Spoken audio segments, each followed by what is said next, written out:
the Jordan Addison suspension in Minnesota. Jordan was suspended for 3 games for this season. After, let's just celebrate first. We had a July where Jordan Addison wasn't pulled over or cited, or he had no legal issues for speeding in July of 2025. So that's a great win. That's his first July in 3 years where that's happened? Yeah, it's the first July where Jordan's avoided police trouble in 3 years. So that's a win. We'll take that.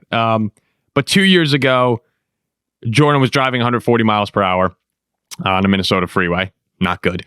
And last year, he was found asleep at the wheel of his white Rolls Royce that was blocking a lane of the I-105 westbound near Los Angeles International Airport. So obviously, that's not good. And to be clear, well, you don't say the I-105. Oh, it's Los Angeles. You say the 105. The 105 I'm sorry. I'm an East Coast guy. Let's chill. The 105. The 105. So he was, anyway, regardless of what it's called, never good to be sleeping in at the wheel of your car. So Jordan was suspended 3 games by the NFL for this incident. He can still participate in all training camp and preseason games. But I mean, look, it's not good. It's still, I know only 3 games, but JJ McCarthy has a really tough task ahead of him, taking over a 14-win team and having, I don't want to say Super Bowl expectations, but having pretty decent playoff expectations and hopes for the Vikings this upcoming season. And to be avoiding, or to not have Jordan Addison for that opener against the Bears, then Atlanta and Cincinnati, it just makes things harder. It's not insurmountable. I really think as long as Justin Jefferson's there, this Vikings offense and his passing game will they'll always have the primary weapon. He's just that good. That Jalen Nailor filling in and Tay Felton, everyone who's able to step up can kind of just fall in after Justin, and things are usually okay. But Jordan Addison's been one of the better wide receiver 2s in the league now for a couple years, and his absence will absolutely be felt. What's scarier to me, Ziggy, is on top of that is that Justin's not exactly healthy, and TJ Hawkinson's also a little banged up. So remember I told you, we knew the suspension was going to happen, by the way. But remember I said after the Jefferson injury, sometimes this bad luck can kind of snowball a little bit.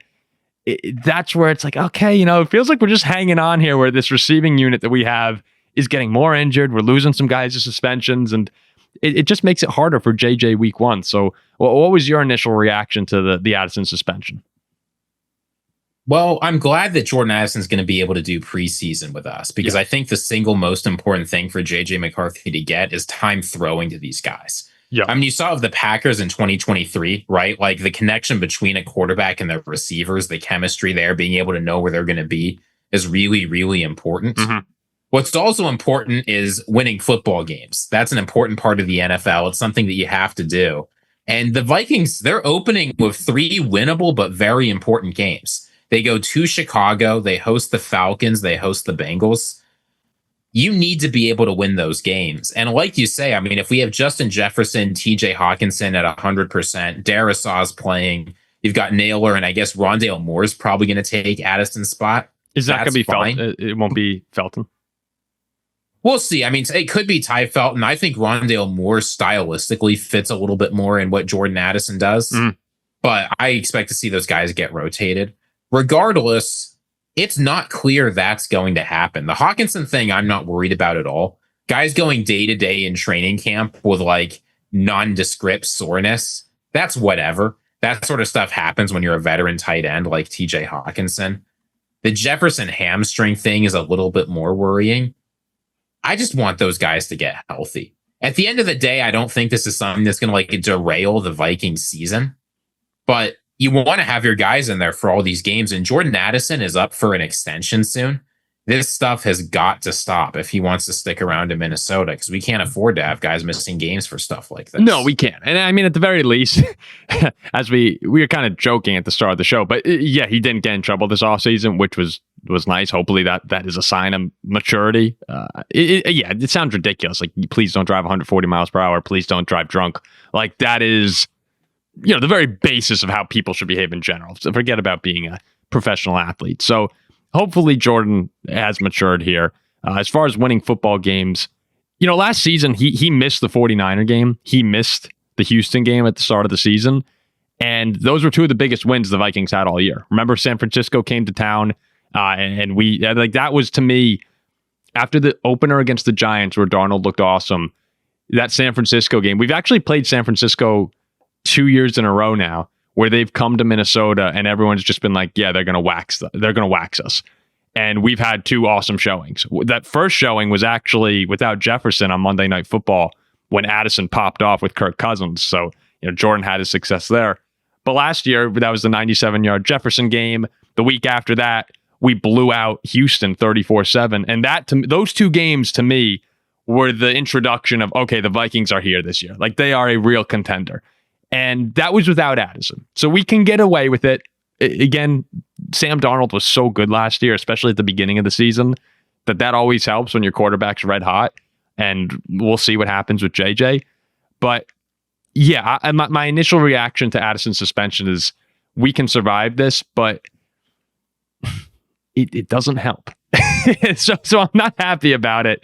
But 3 games is 3 games, and hopefully we can get 2 of them.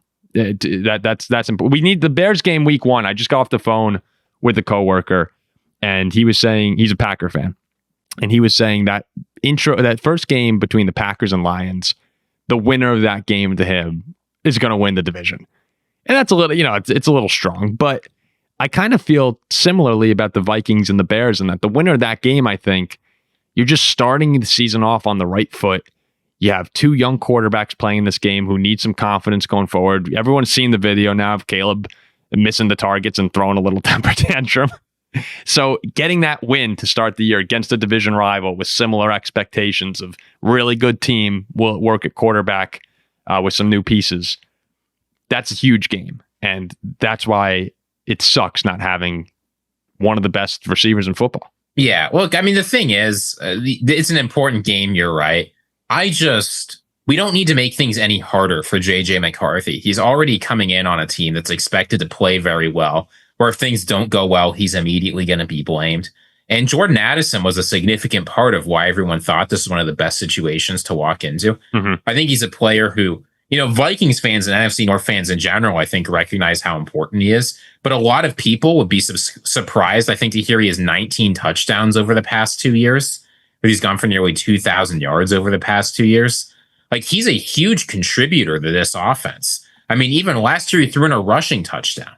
So we need him to be there. We need him to show up. And hopefully, I think because he gets to practice and gets to do off-season stuff, week 4, it'll be like he was never gone.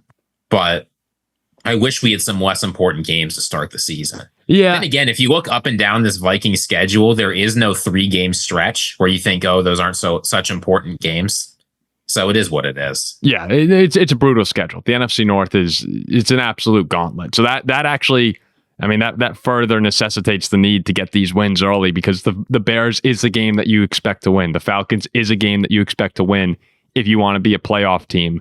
So you're right. You start the season off, and there are a lot of hard games later on in the year. So we got to get these wins early. But it's a great opportunity for Jalen Nailor, great opportunity for Ty Felton. And hopefully one of those dudes steps up, because you have what you need in Hockenson and Jefferson. Like, you can get the job done.